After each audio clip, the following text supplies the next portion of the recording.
that fiendish laugh can only mean one thing. Kefka Palazzo, simply known as Kefka, is one of the most memorable and vile video game villains ever created. His extreme hatred and simply evil laugh are what fans will remember the most about this crumb bum.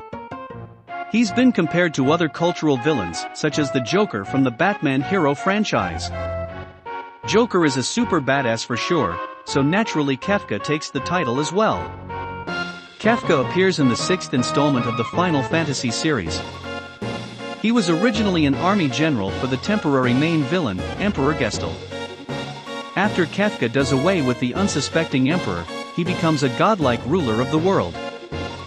Being a godlike ruler is quite the badass trait. Dastardly deeds that Kefka commits range from simple douchery to killing entire settlements. Early in the game, Kefka demands a soldier wipe the dirt off his shoes like a dick. Kefka is also known for his sarcastic tone and one-liners. He is also very sadistic, taking amusement at the very idea of people dying and screaming. This is especially evident when he poisons Doma and basically kills everyone in the castle.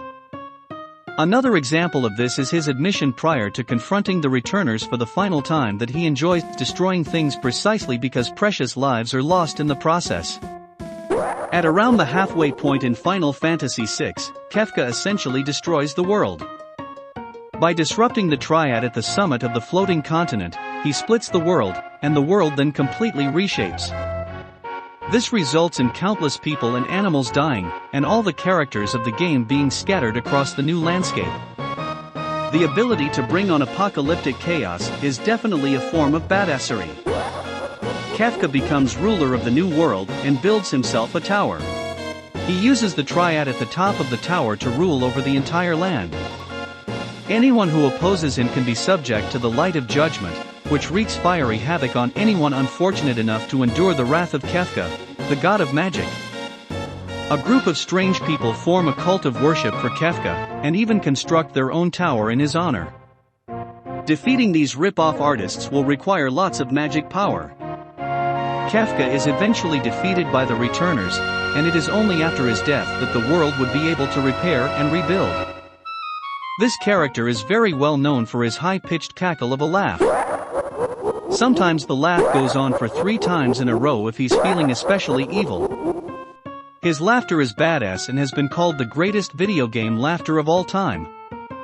It is described as kind of a whoop whoop whoop. That's probably the best way of describing the actual sound. When it comes to evil, the clown look never disappoints. Kefka looks like a badass version of a clown in his close-up picture and other art. He looks to have makeup on his face, and his dress style is described as garish, which is defined as crudely or tastelessly colorful. The man responsible for Kefka's design is named Yoshitaka Amano. This man was given free rein to create the character, and he really hit it out of the park with this fiendish foe. He has his own badass little theme song to go with him as well. This little ditty plays when Kefka appears on screen and usually accompanies his trademark laugh. The song definitely has some insanity vibes, and as far as video game villains goes, it would probably make the Billboard Top 10. Those are some of the reasons that this dastardly dickhead is a true video game badass. Ending the world in apocalyptic fire and other jerkery will definitely earn someone that title. Thanks for watching this installment of Video Game Badasses. Please stay tuned for more content in this saga.